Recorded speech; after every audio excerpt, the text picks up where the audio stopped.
சுகாதாரத்துறை மந்திரி, மக்கள் நல்வாழ்வுத்துறை மந்திரி ஒரு செய்தி வெளியிட்டிருக்கார். தமிழ்நாட்டில் கஞ்சா எதுவுமே இல்லையா, தமிழ்நாட்டில் கஞ்சா எதுவுமே இல்லையா, பச்சை பொய், முழு பூசணிக்காய சோற்றுல மறைக்கிறார். மக்கள் நல்வாழ்வுத்துறை அமைச்சர் அவர்களே, உங்களுக்கு தெரிஞ்சு பேசுறீங்களோ தெரியாத பேசுறீங்களோ எங்களுக்கு தெரியல. மக்களுக்கு ஒன்னும் தெரியாது நினைக்கிறீங்க. இங்க இருக்கின்ற இளைஞர்கள் அத்தனை பேருக்கு தெரியும். இன்னைக்கு விஞ்ஞான உலகம் நாம் பேச பேச லைவ்ல போயிட்டு இருக்குது. நம்முடைய நண்பர் அதை செல்போன்ல பிடித்து அவருடைய நண்பருக்கு பகிர்கிறார். இப்படிப்பட்ட விஞ்ஞான உலகத்தில் உங்களுடைய பொய் எடுபடாது.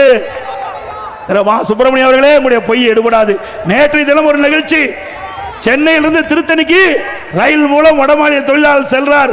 அவரை 4 போதை ஆசாமிகள், 4 போதை சிறுவர்கள் அவரை கடுமையாக பட்டா கத்தியால் வெட்டுகின்ற காட்சி வலைதளத்தில் பார்த்தோம். நேற்றைக்கு நடந்த செய்தி, இன்றைக்கு இப்படி ஒரு செய்தியை வெளியிட்டிருக்கிறார் மா சுப்பிரமணியம் அவர்கள். மக்கள் நல்வாழ்வுத்துறை அமைச்சருக்கு அவருடைய கவனத்திற்கு கொண்டு வரேன்.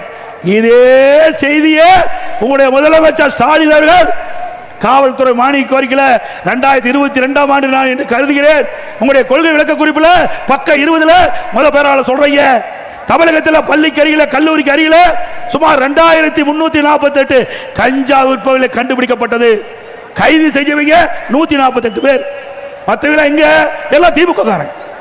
இப்படி எங்க போய் கஞ்சா விற்பனை தடுக்க முடியும்? நான் கேள்வி கேட்டேன். இந்த கொள்கை விளக்க குறிப்பு முதலமைச்சர் தானே தாக்கல் பண்ணீங்க? ஆமானாரு.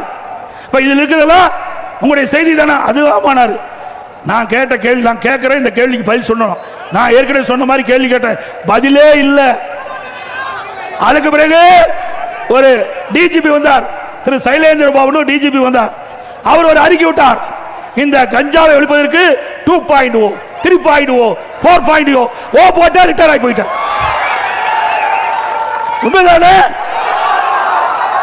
ஆக இப்படி கஞ்சாவை ஒழிக்கிறேன் கஞ்சாவை ஒழிக்கிறேன் என்று தினந்தோறும் பல கிலோ உள்ள கஞ்சாவை இன்றைக்கு காவல்துறை கண்டுபிடித்துக் கொண்டிருக்கிறது.